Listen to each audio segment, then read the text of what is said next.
Lewis Hamilton crashed in the final practice session. What does that do to his confidence? And first of all, what does it do to his car? Can they get that fixed?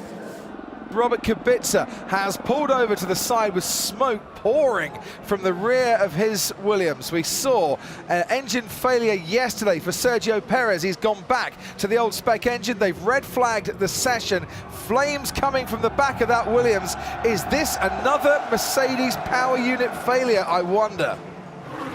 The red flag helped them, but that's an impressive effort from the Mercedes team to get that car back on track. I think they'd have been out with or without the red flag. I'd have thought, but it's given them a bit of breathing space. Not the best of news if you're a fan of Antonio Giovinazzi or Alfa Romeo, the second car to retire from qualifying after Robert Kubica. Giovinazzi is now out as well. They've red flagged the session, and with only 43 seconds on the clock, that's it for qualifying, and it means that in Q1, George Russell, Danny Kvyat, Carlos Sainz and Pierre Gasly will all join Robert Kubica and won't take any further part. So Carlos, the session won't be restarted, I'm afraid. That means we're P17, P17. Oh, that's a bit of a blow. We haven't talked about Daniel Ricciardo and the other Renault. He's been there or thereabouts, hasn't he? Sort of mid-top 10.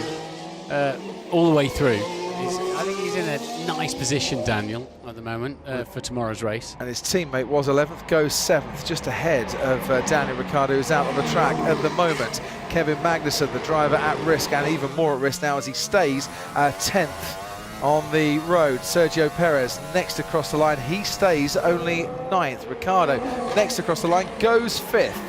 And behind them, Lando Norris.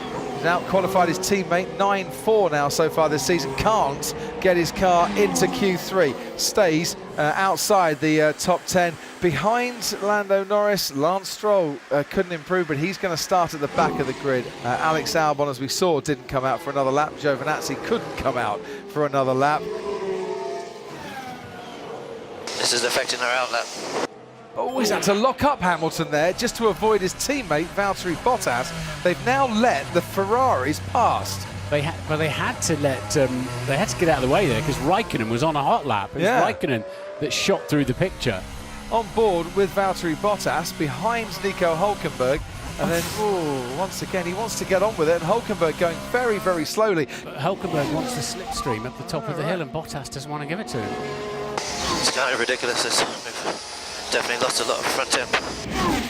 Hamilton very fast through the middle sector, fastest man on a 43.9. And that's where Mercedes have been strong this weekend. Bottas goes on to provisional pole. Hamilton next across the line, beats his teammate, he takes provisional pole. Verstappen third fastest, but here come the two Ferraris. First of all, Charles Leclerc, 2 poles this season, provisional pole by over 0.6 of a second. His teammate Sebastian Vettel only good enough for third fastest.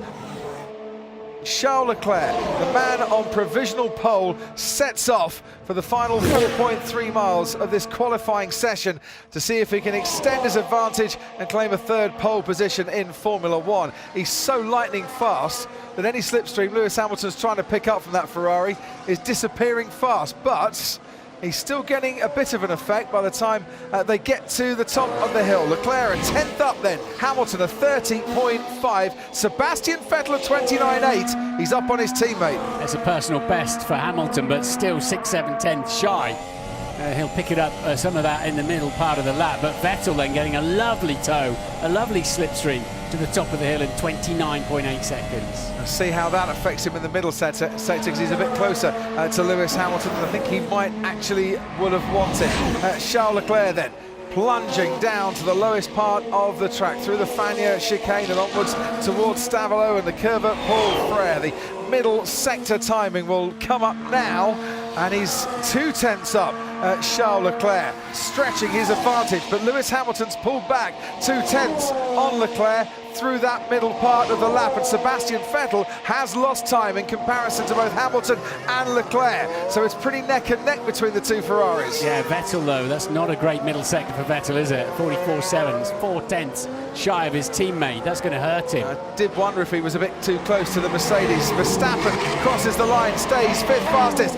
Charles Leclerc goes quicker. He's on provisional pole. Lewis Hamilton on the front row with him. Can Sebastian Vettel make it a lockout?